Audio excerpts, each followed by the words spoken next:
And the Jamaica Fire Brigade says its resources have been stretched thin amidst an uptick in bushfires since March. St. Catherine, Manchester, Westmoreland and Kingston and St. Andrew have been leading the pack for the most bushfires since the dry period. As Kalisha Williams reports, there are heightened appeals to residents. According to head of the Jamaica Fire Brigade, Stuart Beckford, St. Catherine is now facing the brunt of bushfires in the island. Along the stretch of Highway 2000 east to west, that is where we would have seen most of the calls coming in from the parish of St. Catherine.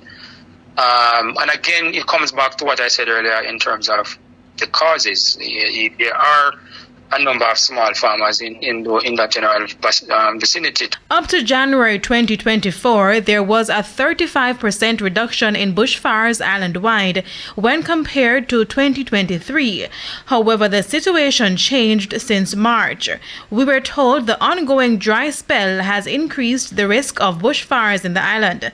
Mr. Stewart said the rain in the hilly areas of St. Andrew on Sunday provided a break for firefighters. However, in places like Manchester, in our call output for the month, 104 of our 181 calls were bushfire calls.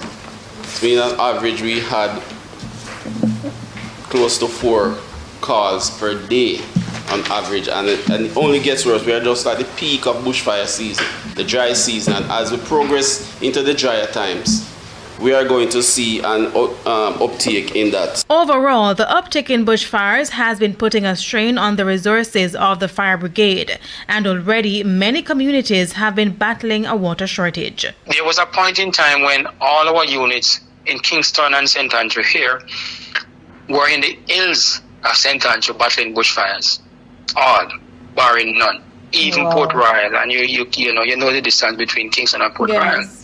But we had to pull Port Royal because of what was happening on the hills of St. Andrew.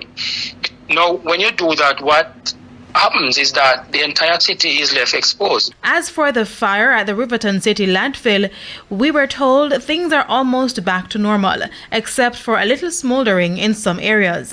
Mr. Stewart also noted that they have received information that the blaze may have stemmed from a bushfire. However, investigations are still ongoing. We are investigating it from that angle as well as other angles that we are looking into. One of the challenges with fires and the dump is that it's very difficult at times to make a determination as to cause, because evidence are disturbed and there's not a preservation of the scene, so to speak. In the meantime, Jamaicans are being urged to stop using fires to clear lands when disposing garbage and other purposes. Kalisha Williams, TVJ News.